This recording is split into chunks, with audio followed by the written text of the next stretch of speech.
Bonjour. Alors aujourd'hui, je vous parle d'une jeune femme qui n'a jamais eu le luxe ni le temps d'être féminine. Puis je vous parle aussi d'un homme qui tombe amoureux d'un garçon. Coffee Prince. C'est la camaraderie, l'amitié, la complicité, la tendresse, l'amour qui bouscule franchement les codes. Et avec délice.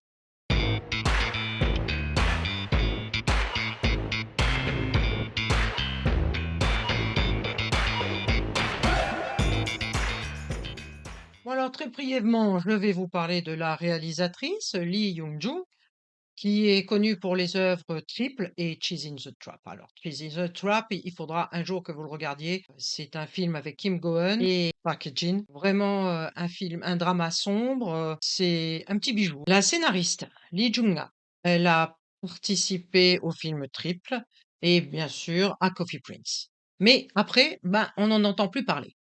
Alors là, on a un duo explosif de deux femmes, la scénariste et la réalisatrice, qui allient humour et profondeur, un des personnages et deux de leur relation. Ça nous donne vraiment un beau drama. C'est peut-être grâce à cette écriture d'ailleurs qu'on accroche autant. Pas de chichi, pas de surinterprétation, et ça, c'est vraiment super.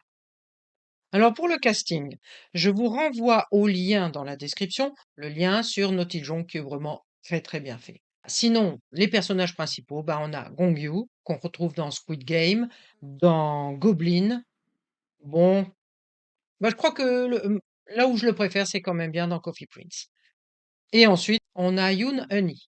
Alors elle a joué dans Princess House, que j'ai pas encore vu, Princess House. Pour ceux qui connaissent et puis récemment, elle a joué dans Love Alert, toujours pas vu et puis elle a joué dans Lie to Me. Je suis en train de le regarder, c'était pour voir un petit peu son interprétation, et ben, elle est brillante quand même, hein, vraiment. Heureusement qu'elle est dans Lie to Me parce que sinon, bah, le drama est assez nul en soi, mais alors, sa performance à elle est vraiment nickel. Alors le pitch maintenant. C'est l'histoire d'une jeune femme androgyne de 24 ans qui cumule les petits boulots tels que livreuse de lait le matin à l'aube, extra dans les cafés le soir. Elle coud des yeux sur des peluches avec sa mère et sa sœur. Elles épluchent aussi des châtaignes, comme ça se fait beaucoup là-bas. Franchement, des petits boulots à plus savoir qu'en faire. Et elle se fait embaucher par Hangul qu'elle rencontre au cours d'une de ses livraisons dans le café qu'il crée en tant que garçon. Le café s'appelle Coffee Prince. Pourquoi? Seuls des garçons beaux sont engagés. Pour récupérer la clientèle des étudiantes de l'université du quartier. Hangul, qui ignore qu'elle est une femme, développe au fur et à mesure du drama des sentiments ambigus. Mais tout ça n'est que le résumé bien peu représentatif du drama en général et de son arc narratif principal. Il faut ajouter à ça deux autres personnages clés, le cousin du patron et la copine du cousin.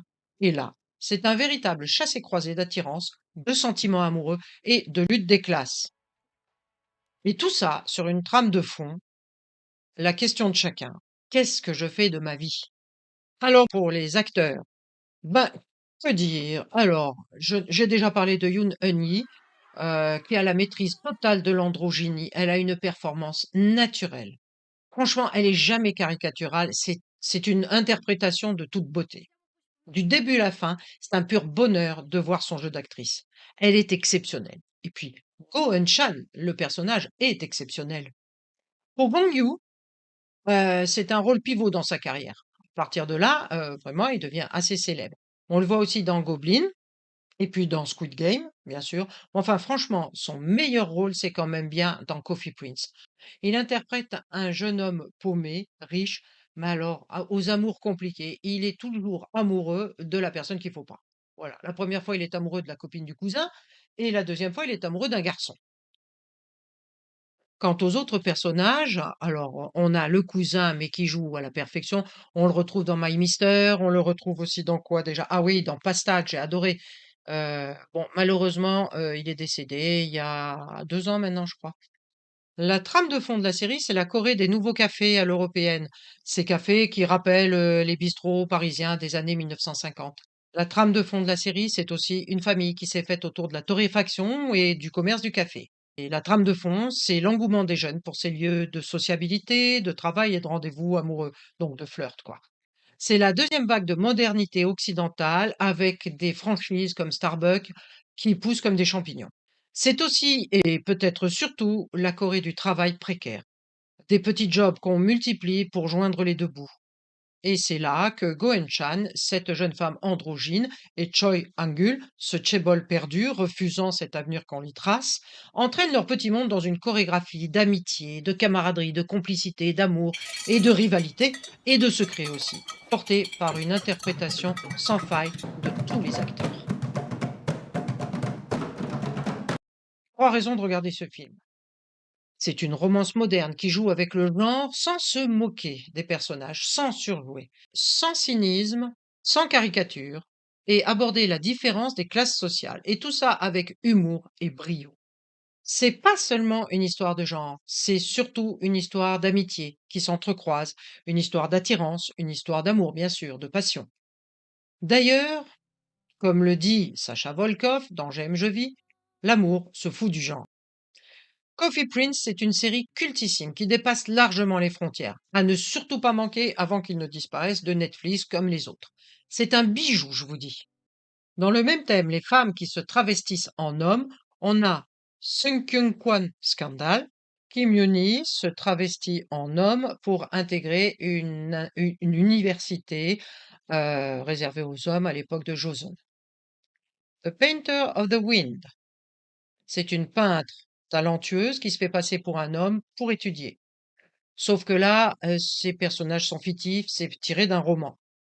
Ensuite, on a Love in the Moonlight, extraordinaire, avec Park Bo-gum et Kim Yoo-jung. Kim Yoo-jung vit travesti en eunuque dans le palais royal.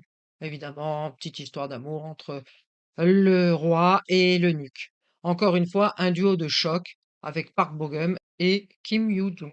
Alors, il y a aussi You're Beautiful avec Park Shin-hye. Il y a aussi To the Beautiful You, The Tale of Nokdu. J'aime beaucoup The Tale of Nokdu.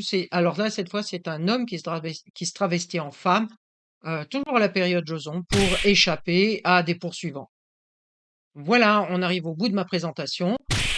J'espère que ça vous aura vraiment donné envie de voir ce drama qui est culte, vraiment autant en Corée qu'en France et même dans le monde. Ensuite, qu'est-ce que je voulais dire? Bon, comme d'habitude, abonnez-vous, cliquez sur le pouce, et puis faites sonner la cloche. Il y aura d'autres présentations, Inch'Allah. À la prochaine. Portez-vous bien.